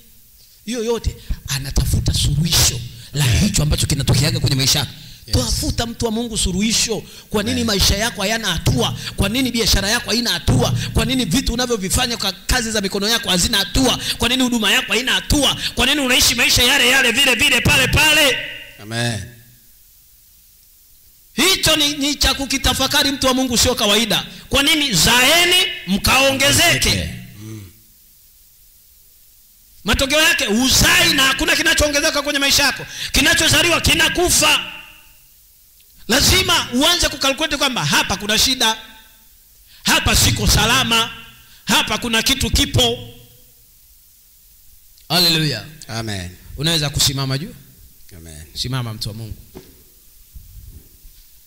Kuna vitu ukiishi navyo kwa mazoea utoboi, ufiki mbali, uendi popote mtu wa Mungu. Mimi nakwambia kweli, Mungu amenipa neema ya kuishi. Mungu amenipa neema ya kukutana na watu. Mungu amenipa neema ya kujifunza. Mwalimu mzuri ni yule ambaye alikubali kuwa mwanafunzi. Amen. Na wakati mwingine ninawaambiaga vijana, usiwekeze kwenye kufundisha, wekeza kwenye kujifunza. Amen. Kaa darasani vizuri. Hakuna mwalimu mzuri ambaye hakuwa mwanafunzi mzuri. Amen. Mwanafunzi mzuri ndiye mwalimu mzuri. Amen. Haleluya. Amen. Kuna vitu wekeza kwenye kujifunza. Usijue sana, usione unajua sana. Kuna vitu vingi uvijui, jifunze kwanza. Kuna vitu vingi uvifahamu, tamani kuvifahamu kabla hujaenda kufundishwa wengine. Kaa darasani vya kutosha. Unapoenda kufundisha wengine, uwe umeshashiba elimu ya Mungu ndani yako. Uwe umeshashiba ufahamu na ujuzi wa kila aina. Uwe umeshashiba hekima na busara ya kuishi na watu. Usipoteze watu. Jifunze kwa Yusufu. Aliwekwa awe baba wa familia yake na baba wa baba yake. Amen. Wakamfukuza. Walipomfukuza Yusufu, walikuwa wamefukuza na kila kitu ambacho kimo ndani ya Yusufu. Baraka, mema, akili, maono, tafsiri za ndoto. Walikuwa wamemfukuza huyo mtu mwenye package ya maisha yao. Amen. Kwa hiyo walikuwa wanaota ndoto, wakuwatafsiria hayupo. Kwa nini? Walimfukuza Yusufu. Anapoondoka mtu, anaondoka na vipawa vyake, anaondoka na neema yake. Amen. Anaondoka na baraka zake. Amen. Anaondoka na utukufu wake. Amen. Anaondoka na ukuu wake. Anaondoka na akili yake. Amen. Anaondoka na mawazo yake mazuri. Amen. Hamtapata tena mtu mwingine mwenye mawazo kama huyo. Kwa nini? Mmemfukuza. Na mkihitaji vitu vya namna ile, lazima yule aje. Amen. Lazima arejee wapi? Kwenye maisha yenu. Yes. Walimfukuza Yusufu. Wakati wametindikiwa chakula, hakuna chakula kabisa. Wakasikia habari Misri kuna chakula cha kutosha. Si ndio wakaenda Misri? Wakamkuta mwenye chakula ni waliomfukuza. Amen. Ukifukuza mtu wa kukulisha, usitegemee Mungu atakuinulia mtu mwingine wa kukulisha. Amen. Walimfukuza Yusufu wa kuwalisha, akaenda kumlisha Farao na taifa lote la Misri. Hakutakiwa kumlisha Farao na taifa la Misri, alitakiwa kumlisha baba yake na taifa lote la Israel. Amen. Walipomfukuza, wakawa wameifukuza na ile neema iliyokuwa ndani yake. Amen. Ili wapate ile neema, lazima wamtafute Yusufu.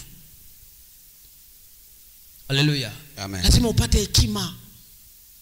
Lazima upate busara ya kuishi na watu vizuri ambao Mungu amewainua kwa ajili ya maisha yako. Amen. Usiende tu kufundisha, usitake tu kufundisha. Akati kimsingi unatakiwa ukae darasani ufundishwe kweli kweli. Ufundishwe darasani, upewe hekima, maarifa ya hali ya juu. Amen. Haleluya. Amen. Yesu asifiwe. Amen. Kwa hiyo wakaenda kwa Yusufu, wakanyenyekea kwa Yusufu, ndo wakaanza kuishi maisha ya neema tena. Wewe kuna mtu akiondoka kwenye maisha yako, Mungu hana mbadala wa huyo mtu. Wewe fanya unavyoweza kufanya, wewe muondoe. Wewe fanya unavyoweza kufanya, wewe mpuuze. Wewe fanya unavyoweza kufanya, huduma yako itabaki pale pale. Maisha yako yatabaki vile vile. Maisha yako yatakuwa pale pale vile vile. Unless katengeneze naye hakikisha amerudi. Kwa nini? Mungu alimuinua yule kwa ajili yako. Yes. Uwezi ukaenda popote pasipo huyo. Uwezi ukafanya lolote pasipo huyo. Kuna mahali uwezi ukavuka pasipo huyo. Kwa hiyo Mungu alichokuwa ni anawafundisha wana wa Israeli ni kwamba Mungu akiwapa mtu, hana mtu mwingine badala wa huyo. Amen. Kwa hiyo ona namna ya kuishi naye, ona namna ya kukaa naye, ona namna ya kutembea naye, ona namna yoyote ile. Haijalishi alivyo, maadamu ni mtu ambao Mungu amemuinua kwa ajili yako. Msome tu anapendelea nini, anataka nini. Amen. Haleluya. Soma kanuni ya maisha yake tu. Soma mfumo wa maisha yake. Usitembee kwenye mfumo wa maisha yake, tembea kwenye mfumo wake. Amen. Hawakutaka kutembea kwenye mfumo wa maisha ya Yusufu. Nimeota ndoto, mimi ni mkuu sana. Nimeota ndoto, nyota, jua na mwezi vimeniinamia. Nimeota miganda 11 imeniinamia. Ni mtu wa maono. Haleluya. Amen. Haleluya. Ni mtu wa maono. Fanya unavyoweza kufanya vyovyote vile. Ni mtu wa maono, yeye anaona. Amen. Haleluya. Amen. Cha msingi tu, ukishaona unachokiona kwa wenzako kinakuwa kero, kinakutengenezea vita, usiwaambie. Amen. Kwa hiyo walipomfukuza Yusufu, hawakujua wamefukuza mpaka kula kwao, mpaka kuishi kwao, mpaka furaha ya maisha yao. Wamefukuza kila kitu. Kwa nini? Ni package iliyowekwa ndani ya Yusufu. Kuna mtu Mungu atamuinua, amemuinua kwa ajili yako. Lazima ujue mtu aliyeinuliwa kwa ajili yako katika kipindi fulani na nyakati fulani. Amen. Ukikorofishana na yule, mkitengana, mkiachana, ukimfukuza, Mungu hana mtu mwingine mbadala. Amen. Ndiye aliye naye, ndio huyo. Haleluya. Amen. Yes. Kuna watu wamewekwa kwa ajili yako. Kwa nini? Wokovu wako hautembei, wokovu wako hauzai, wokovu wako hauongezeki. Analetwa mtu wa kukusaidia kuanza kuongezeka. Amen. Macho yako yanaishia kuona hapa, analetwa mtu ambaye atakuwezesha kuona kule, atakuwezesha kuona kesho. Ushawahi kuona wale watu wanaouza huduma zao, wanauza vipawa vyao? Imefikia kipindi mpaka sisi watumishi ambao huwa tunapata mialiko ya makanisa mbalimbali, mnabageni kabisa. Kwa nini? Makanisa mengine hayathamini unachokifanya na gharama unazoingia kwenda kuwahudumia. Go and return, hawathamini. Kwa hiyo inafika mahali mnaingia tu makubaliano. Haleluya. Niliwaambia watumishi, ambia huduma uliopewa, hakuna fedha teule hapa duniani inayofikia thamani ya huduma yako. Usibageni.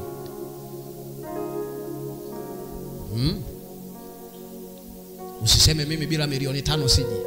Usiseme mimi bila 500,000 siji. Huduma yako sio ya 500,000. Amen. Huduma yako sio ya milioni.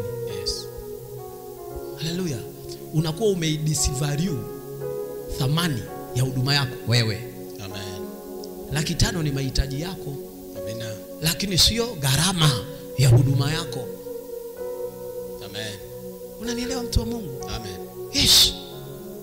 Mungu akikupa huduma, Mungu akikupa kipawa, thamani yake sio ndogo. Kimsingi hujakutana tu na mtu ambaye anajua na anaona thamani ya kipawa na huduma ulionayo, aanze kukusafirisha kuelekea hatima yako. Huyo ndio hujakutana naye. Yes. Uliokutana nao wamekufanya mpaka udisvalue huduma ambao Mungu alikupa. Amen. Haleluya. Amen. Watu wengi hawaoni hiyo. Tuseme Bwana Yesu. Bwana Yesu. Kwa namna yote ile. Kwa namna yote. Mahali popote pale. Mahali popote pale. Tulipoingia. Tulipoingia. Tulipopita. Tulipopita. Tulipoishi. Tulipoishi. Tukaua. tukaua kitu cha Mungu ndani yetu, kikazaliwa kitu kingine kisicho cha Mungu. Hatujaendelea kuzaa na kuongezeka. Roho ya utasa, roho ya mauti imekaa juu yetu, imeua vitu vingi, imeua hatima zetu, imeua mawazo, imeua biashara, imeua juhudi, imeua jitihada. Bwana, ninaomba neema na toba kwa damu ya Yesu, kwa jina la Yesu, kwa damu ya Yesu, kwa jina la Yesu. Naomba rehema. Bwana, naomba rehema. Yesu, naomba rehema. Nilipoingia kwenye mfumo wote ambao sio wa kiungu, nikapotea umo, nikapoteza mwelekezo kwa jina la Yesu. Mungu, ninaomba rehema na msamaha, rehema na msamaha.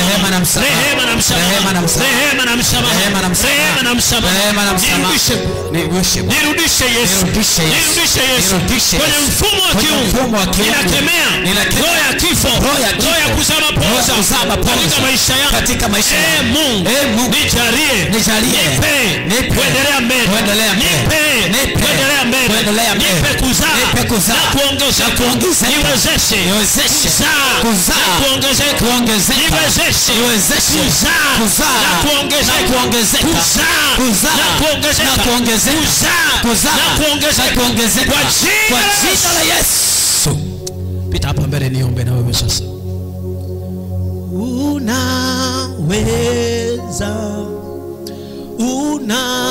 Unaweza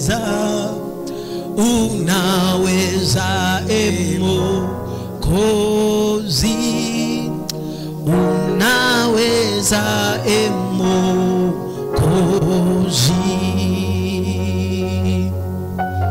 unaweza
roho yoyote ile ya utasa iliyopiga maisha yangu, iliyokamata maisha yangu, iliyovuruga maisha yangu, Mungu naomba nisaidie.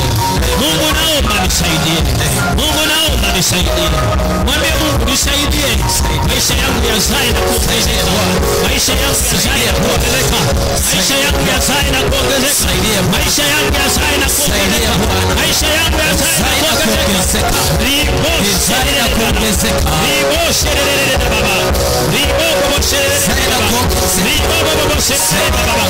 Ribosherere baba. Katika jina la Yesu. Katika damu ya Yesu. Katika jina la Yesu. Katika damu ya Yesu. Rapakonya na rabakosi.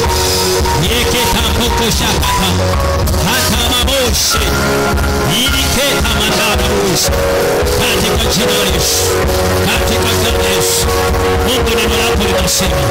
Tutaweka mikono utaweka mikono rapa kushakata rapa kushakata iketema ndana bakusa iketema ndana basaita iketema ndana barushi ili katama kushakata rapa koria saya katatata rapa koria saya katatata nikende masaya na baba katika jina la Yesu. Bwana, neno lako linasema tutaweka mikono juu ya wagonjwa nao watapata afya, nao watapata afya kwa jina la Yesu. Ninaondoa kila roho ya mauti, ninaondoa kila roho ya kutokuzaa na kutokuongezeka katika maisha yako. Roho ya kutokuzaa na kuongezeka, toka, achia, toka, achia, toka, achia, toka, achia, toka, achia, toka, achia.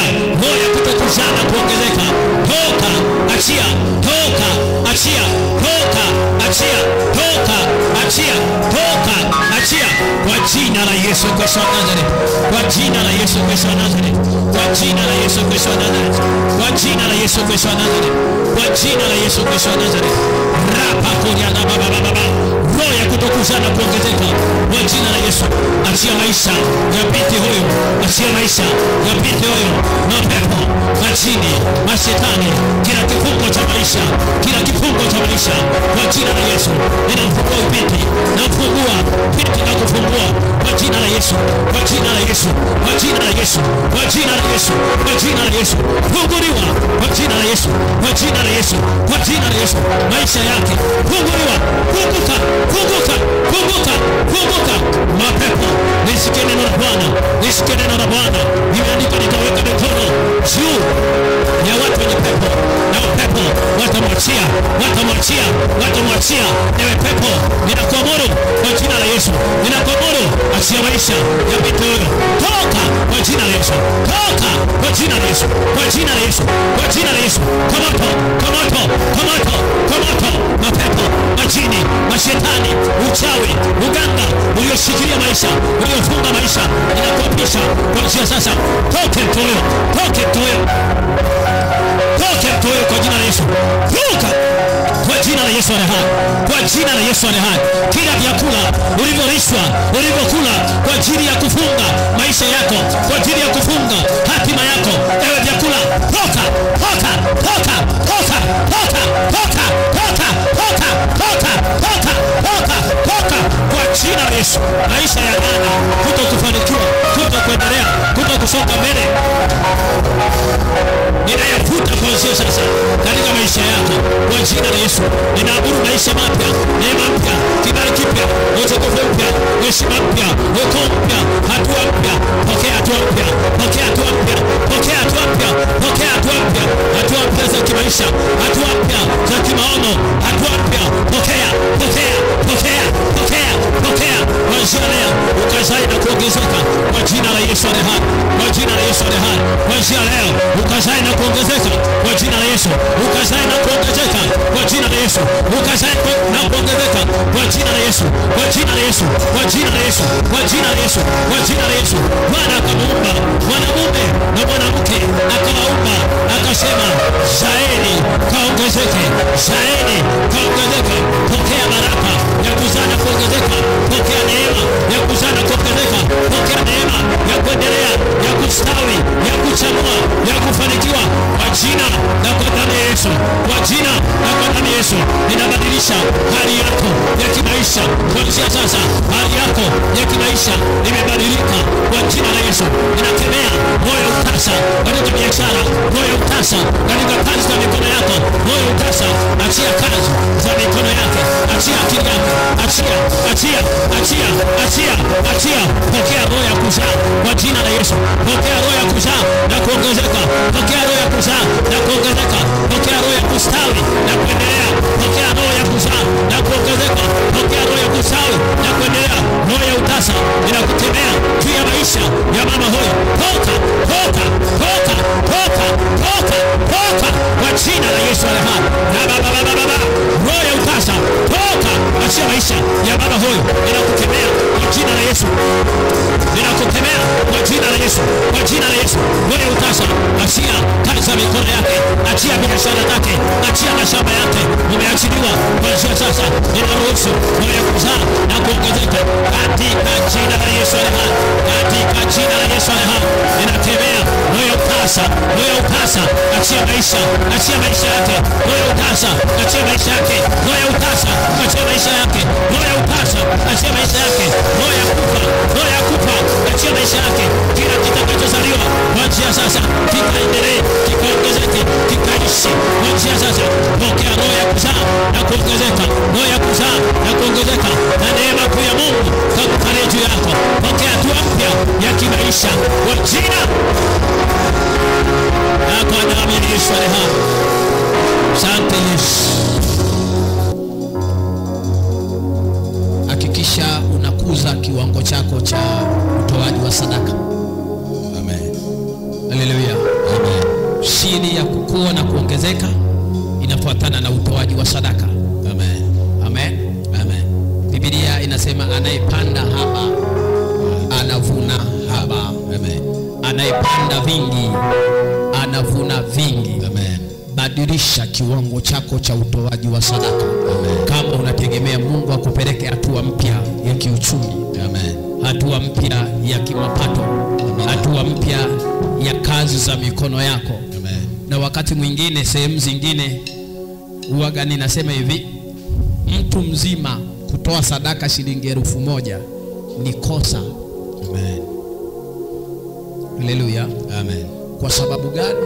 Kwa sababu maisha ya kwangu mimi yanahitaji pesa zaidi ya shilingi 100,000. Amen. Haleluya. Amen. Yes, hitaji langu la maisha mbele za Mungu 100,000 initoshi. Amen. Kiwango changu cha sadaka kama ninatoa 1,000, maana yake kiwango changu cha kipato katika ulimwengu wangu wa roho ni shilingi 100,000. Amen. Ni calculation za kibiblia na kufundisha Biblia hapa na kufundisha neno la Mungu. Amen. Petro akasema tumeacha vyote tukakufuata wewe, tutapata nini basi? Yes. Akawambia hapa duniani mara 100 na kisha uzima wa milele katika ulimwengu tunaotarajia. Duniani mara 100. Jifunze hapo kwanza. Amen. Duniani mara 100. Kila unachokitoa kama sadaka kwa Mungu kwenye madhabahu ya Mungu, jumlisha mara 100, ujue ulimwengu wako wa roho una range, mzunguko wake ni wa shilingi ngapi. Kwa hiyo 1,000 izidishe mara 100. Sawa? Amen. Haleluya. Amen. Unapata shingapi? 100,000. Amina. Ndio kiwango chako cha kipato kinachozunguka ulimwengu wako wa roho.